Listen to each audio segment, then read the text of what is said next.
Hi, I am making this video for any Jehovah's Witness or family of Jehovah's Witnesses that have been affected or that are currently dealing with shunning through disfellowshipping because someone in their family is gay. This story that I'm telling is about my brother Stephen.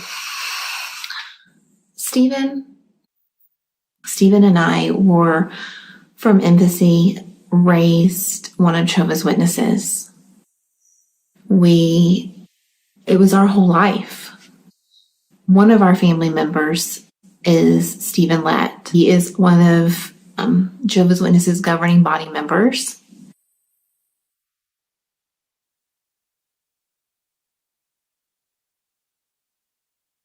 Who will come back, who will have to abandon their former way of life. I was thinking, as an example, a homosexual. Now, this former homosexual comes back in the resurrection, and he really thought, and he was taught, and he came to believe that God accepted him with that lifestyle. But now he's going to learn about Jehovah's moral standards. And he's going to learn that Jehovah will not lower his standard to accommodate us. We have to come up to Jehovah's standard. Will he change? Will he adjust? It'll be up to him. Stephen got baptized when he was about 18. A few years after he was baptized, he came out. Now, anyone that is one of Jehovah's Witnesses know that when you're gay, that is an unacceptable life and rejected by Jehovah. So this was a very difficult thing for Stephen to have to deal with. So much so that he had this choice to make. He had a choice to either live true to himself and be who he was, or live a lie and stay one of Jehovah's Witnesses. The two options come with great consequences. You know, if he lives his life as who he is, then he is going to be disfellowshipped and thus shunned from his family, including myself at the time. And to understand how difficult of a decision that this was is to really understand Stephen. He wasn't ashamed of who he was, but he was making a decision to potentially lose his entire family and all of his friends that he grew up knowing. And I can't imagine any person would take that decision lightly. And Stephen didn't. It weighed heavy on Stephen, so much so that his life became very dark for a period of time. He attempted multiple times trying to kill himself, not long after he came out. He then, after that, got disfellowshipped. Once he was disfellowshipped, after a period of time, he seemed to start doing better. He made a life for himself and lived that life for many years.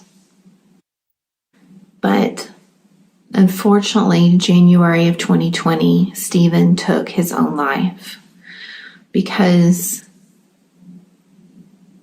the pain and loss became, I think, a little too much. And I don't think he was able to deal with that anymore. I'm telling the story, as I said at the beginning, because I'm hoping to reach people.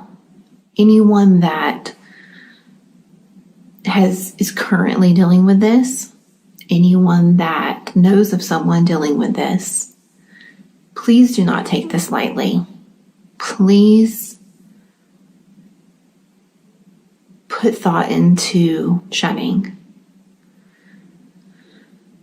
This goes beyond loving discipline and is cruelty, especially when it ends up with someone dying.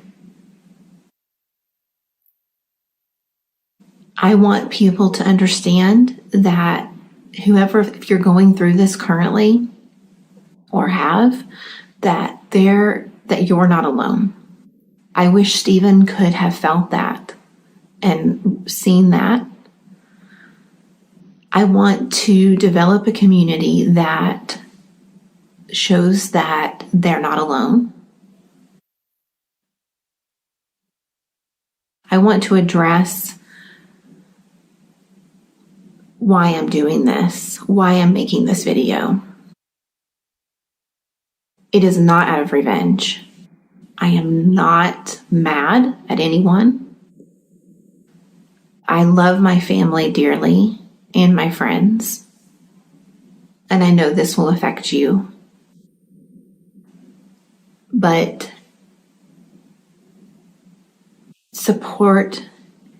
there needs to be support for people that are going through this, because the solution is not suicide.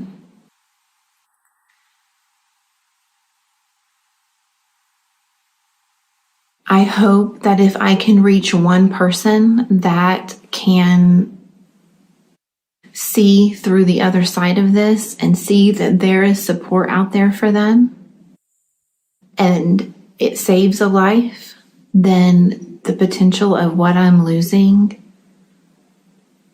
that is worth it to save a life.